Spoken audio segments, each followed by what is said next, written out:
Aku mau cerita satu hal sama teman-teman.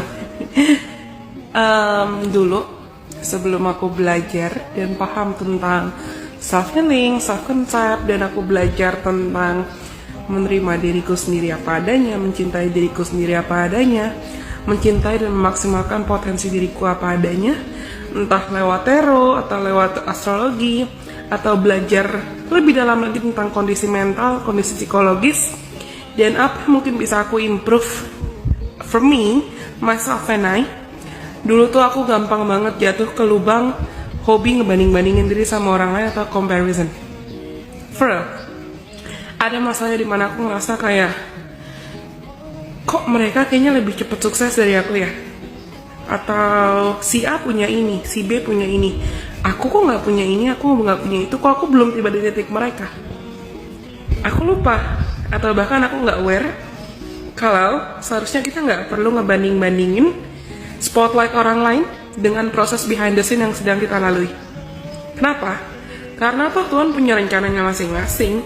Buat aku, buat masa depan aku, buat kalian dan masa depan kalian juga. Ada yang namanya divine timing, ada yang namanya waktunya Tuhan. Waktuku mungkin tidak sama dengan waktu kalian. Waktu mereka juga mungkin tidak sama dengan waktuku.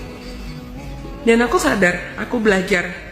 Ketika aku menerima, kalau nggak ada yang namanya kebetulan, dimanapun titik atau posisi aku ditempatkan saat ini, pasti Tuhan punya rencana kenapa aku perlu berada di posisi dan titikku saat ini. Entah itu delays, atau turbulensi, emosi, atau kecukupan, kelimpahan, kesedihan, kebahagiaan. Pasti ada alasan kenapa aku perlu mengalami titik-titik tertentu. Ya, dan aku belajar kalau nothing's coincidence, nggak ada yang namanya kebetulan. Semua memang bagian dari proses. Namanya juga proses sih. Nggak harus selalu happy all the time 24/7. Tapi dari proses itu aku belajar kalau sama seperti berlian dan emas yang harus diasah dulu. Tuhan lebih tahu proses pengasahan ini memang apa yang aku butuhkan. Aku jadi lebih kenalan lagi sama diriku sendiri. Aku jadi lebih kenalan lagi sama potensiku. Aku jadi lebih kenalan lagi bagaimana cara untuk mengelola dan mengolah emosiku dengan bijaksana.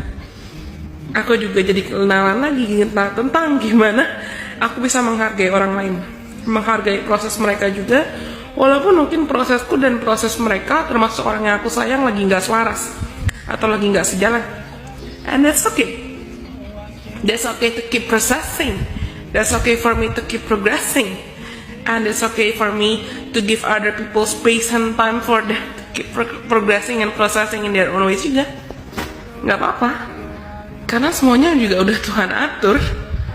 Waktuku, waktunya teman-teman pasti akan selaras dengan waktunya beliau, yang pasti lebih tahu apa yang terbaik buat kita.